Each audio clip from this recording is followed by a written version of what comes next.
Welcome to Black Hat Hacking series. So in this video, we'll cover about the detection ratio of the Trojans and how the antivirus works. So everything we'll be covering in this video. So let's start. So if you remember, in our last videos, we have created a Trojan from the Ramcos, which we send it to people and we gain their control, and we've seen how it works even over the VPS. But as I explained to you before, that this file is detectable by the antivirus. Most of the antiviruses in the world will catch it.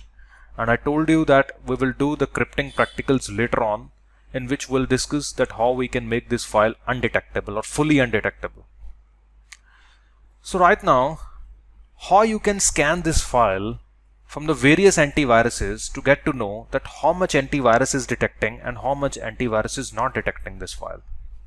So there are two methods. Whether you have to install a lot of antiviruses in your computer and update them first and then you scan it. That's a very long process. Or whether what you can do is the easiest and the simple process. You can go to any of the website, you just upload your file there, and the website will scan more than 30 antivirus in 2 minutes, and it will give you the results that how many antivirus catch your file and how many antivirus say clean. Now I have to explain a little bit about these websites. Like this, the first one is the virustotal.com, which is a product by the Google.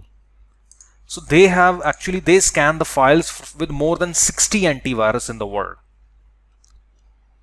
This one have more than 30 antivirus and this one have more than 25 antivirus. Now you would say that VirusTotal is best then. Yes, I would say it's best, but only for the files which you download from the internet and you suspect and you do not trust the files. But you should not scan your Trojans over the VirusTotal. Why so? Because they share your results with the antivirus companies. For example, you created a Ramcos file. Then you have bought a cryptor and you turned your file into undetectable. Now you want to check it that your file is really got undetectable or not. So maybe you will scan it over the VirusTotal, and what they will do, they'll first scan with all the antivirus and they'll give you the results, and after that they will send your file to the antivirus companies as well for the further research. And when the antivirus companies will research over your file will become detectable in few days. So your every effort will go away. Right? So you should not scan your files on the VirusTotal because they share the results with other antivirus companies. So there is second website which may or may not share the results with antivirus companies because they have no data written on their website. But it's also a good website. The third one is a nodistribute.com. Even their name says that they do not distribute the results with antivirus companies. So if you scan your undetectable files there, your files will remain undetectable for a longer period of time.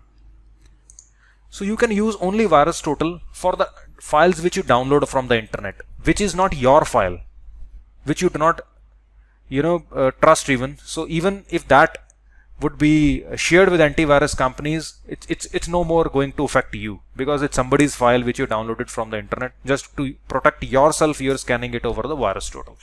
So in that perspective, VirusTotal is the best. So let me show you all of them. Like the first one is the VirusTotal, where you can choose the file. I can choose my update which we created last time with the Ramcos, and it will see, okay, it would scan it, and now the analyzing is in the progress. So till it's scanning, I will also scan on the second website, update, same file here, and nodistribute as well with the same method. If you see, our file is right now detectable by more than 51 antivirus out of 67 on the VirusTotal. As I said before, that right now the file is detectable. Let's see about the MetaDefender. It have only 35 antivirus with which it scans, and out of which 24 are detecting it. So which is very bad. As I said, the file is not ready yet to send it across the world to hack people. So we have to make our file undetectable. Now how antivirus works. Till the point we do not know how antivirus works, we cannot make our file undetectable. Like the concept would not be clear in your head. As I said, that if you see, there is a hash for every file. Whether you crypt it, whatever you do with this file, the hash will remain same of the Trojan. So this hash is actually the antivirus companies research over them. They gain this type of hashes of the various Trojans, and then they make it into the signatures, and that signatures your antivirus updates from the internet. And once it updates from the internet, it have all these hashes. So if it have the hash, it could also detect your file. Now I would tell you that how we can make our file undetectable. It can only be done if the antivirus will not be able to calculate the hash. We will lock our file in that way, we will hide our file in that way, we'll fold our file in that way that antivirus will not be even able to calculate its hash. It will not be able to even see it. For example, my friends know my face. If I go in front of them, they can locate me very easily, that hey, how are you? But if I wear some hats, add some mouse stitches on my mouth, add some little other stuff on my mouth, so they'll not be able to detect me, that who I am. So that's the thing we have to do with this Trojans. Basically we have to add a lot of parameters in that, make it fold, make it compress, make it crypt. We do a lot of changes in the file, that when antivirus will see it, it will see that no, it's not that thing which I have it in my signature, it's something else. So you can go away, you are pass. But I'll explain you more deeply that how it works. I have a picture, payload Jaggery creation. Now there is also one name. You can also call the payloads basically to your backdoors, to your Trojans, to your rats. It's also a same term which you could use. So if you see, the blue one is your Trojan. If you do a simple encoding over your Trojan, there are three methods you can use over your Trojan basically to make it undetectable. The first one is that you just make a basic layer of encoding. So three things: encoding, encryption, and compression. Let me first give you what are these three. Like encoding, you have a text, suppose ABCD. ABCD. You just encode it and you can write it ADBC, which is still ABCD, but you have encoded it into a different form. It's written into a different form, but it's still ABCD. So if you just encode it, it's very simple for antivirus to detect it. So only encoding cannot protect your file. The next thing is encryption. Encryption is that totally change your file. Encryption works through mathematical formulas, that you will multiply your file with some number, divide, subtraction, addition. You do a lot of mathematical calculations with it, and it will turn into a totally new value, maybe 093GX. So ABCD is converted into totally new value. So when you want to again convert it into ADBC, you have to again revert back that calculations of mathematics, and then it will be converted back into ADBC. So maybe antivirus companies are also very smart nowadays. They are also have all the decryption algorithms of that common encryptions which are used by the Crypton companies or the Trojan companies. So the antivirus could also decrypt it, convert it into ADBC, and can decode it and convert it into ABCD. Then it's almost naked and it can detect it.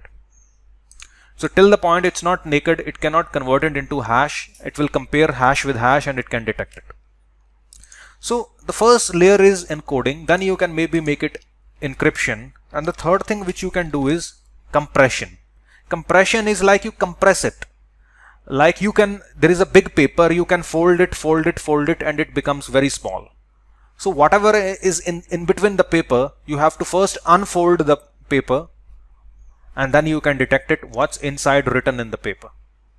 So we can also compress it to decrease its size even, and to evade the antivirus even. So if you see, the first is just encoding is used, which is very normally can be broken by antivirus.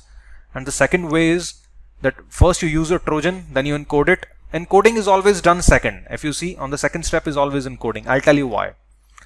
The third thing is you can first encrypt it and then you can compress it, or maybe first you can compress it and then you can encrypt it. Any way you can do it, but encoding is always been done on the second level. Why so? Because if you first convert it ABCD into the encrypted text, basically into the cipher, and then you encode it like this way. First you encrypt it to this value and then you maybe encode it like 930XG. It's the same value written with an encoded thing, but if you little change it, it cannot be decrypted because whole thing is changed. So that's why encoding is done before, and then it should encrypted so that it can convert it back into ADBC, and ADBC can be converted back into ABCD. So encryption is done after it, encoding. Then maybe you can use compression. And even with these steps, if you do all these four, still nowadays antivirus companies can detect it, because they can first decompress your file, decrypt your file, de-encode and detect your naked Trojan. So what is being done by our softwares, which we call them cryptors, they do multiple cycles over it. They first take your Trojan, encode it, encrypt it, compress. They again encode, again encrypt, again compress, again encode, again encrypt, again compress. Or maybe the encoding is being done one time, because, as I said, because maybe it will not be able to convert back the file. So maybe again encrypt, again compress, again encrypt, again compress. So it will give multiple cycles over it, and then antivirus would not be able to know that how much cycles are being given over it, and maybe antivirus will not be able to make it naked and able to detect it. So that's how it's being done. So how now you will think that, oh my god, it's a very typical process to convert a Trojan into undetectable. No, there are already a ready-made softwares which we have to download from the internet, which we call them usually cryptors, into a simple form. But actually they are not the only cryptors, is which basically we call it which crypt. But actually they do not only crypt, they do encoding as well, do encryption as well, they do compression as well. So they do a lot of things basically. But in the general way, over the internet, people call them cryptors, which you can buy it. There are different cryptors, which we will be discussing into the next video, that what type of cryptors are available in the market, what are their difference, what's their cost. Usually in between to $10 to $100, there are various cryptors, thousands of cryptors available in the market. You just download or buy a cryptor. You just put your file, the Ramcos file in between that, and it will save. It will give multiple cycles over encoding, encryption and compression, and save a new file in your computer in just 1 minute. And then if you scan that file, it will be undetectable. Simple. So we do not need to do this process. This process I have explained to you for your own knowledge, because knowledge is the key to success. If I just make you, a dummy hacker or a script kiddie. Script kiddie is something which you can just use the software, that's it. But I want to make a hacker who must be knowing the details as well in between. A real deep knowledge as well you must be having. So hope you liked the video, and thank you for watching.